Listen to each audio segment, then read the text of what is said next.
At dahil waiting nga kami sa akin Junakis for today's video dito sa school niya. Yes mga kalimig, sinihintay na namin itong aking Junakis dahil 1.5 hours lang para naman. Para sa ganun ay hindi na nga rin kami babalik. At sobrang nakakatuwa dahil hindi nga siya umiiyak for today's video. At dahil hindi pa rin nga kami nagbe-breakfast ng kanyang daddy, naisipan na nga rin namin dumaan sa Shatras. At doon na nga kami kumain. Kaya naman mga kalimig, samahan nyo nga kami tikman natin ang goto, chami at ang lomi ng Shatras. Hindi naman kalayuan ito dito sa school ng aking Junakis dito sa City Hall dahil dito nga lang yan sa likod ng SM. Sa mga nakakaalam at dito nga rin ang daan sa lumang LTO. At malapit din ito sa ospital ng Lipa. Likuran nga lamang ito ng parking ng SM na sana naman ay hindi makita ng Junakis ko dahil sigurado magngangawa ito. At for sure magpipilit na naman pumasok sa SM. 9:30 AM ang out nila sa school kaya naman naisipan na nga rin namin talaga na dumiretso dito dahil Tom Goats na nga kami bukod sa hindi pa kami nag-breakfast. At maya pa nga ay natatanaw ko na nga ang parking ng SM. Iisang beses ko pa nga nakainan tong Shatras nung nagtrabaho pa ako dito sa SM since 2018 or 19. Naman tikman ulit natin kung same pa rin ba sila ng lasa noon at sa ngayon. Welcome sa Shatras Lomi House. Dito yan sa Balintawak, likod lamang ng parking ng popular SM. Popular or kilala na nga ang Shatras dito sa lugar na to. At talagang subok na subok at marami na nga kumakain dito. At hindi rin nito mahirap hanapin dahil likod na likod lang mismo ito ng SM. At nasisigurado ko naman na pag tinanong nyo ako sa kung kanino dito, may tuturo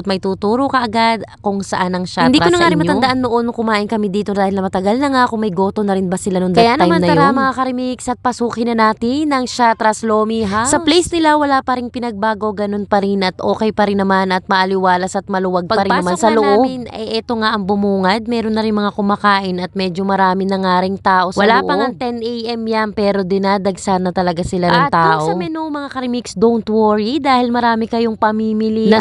Naswak pa rin nga sa mga budget natin mga karimix. At dito talaga ako namangha sa kanilang goto. Kahit nga hindi naman ako kumakain ng goto, mukha nga siyang masarap at talaga namang ambang. Syempre si Habibi hindi pwede magpahuli dyan kaya naman isa yan sa in-order namin. Ang pag-order nga pala ay pay as you order dito sa counter nila. 9:29 AM at the morning mga karimix. Umorder na nga rin kami dito sa counter para naman habang nag-iintay kami umaandar ang oras. Iniintay nga kami deliver sa bahay sa aming tindahan. At isa pa nga ay mainipin talaga ang Junakis ko. Ito ang isa sa hindi pwedeng mawala sa Lomi. Ang sibuyas, kalamansi, sili, syempre at ang toyo. At maya pa nga na-serve na sa amin ng Lomi at chicken chami at ang goto. Nag-2 rice na nga rin kami para naman hindi na rin kami kumain ng tanghalian. O diba, brunch na nga ang nangyari, lunch and breakfast.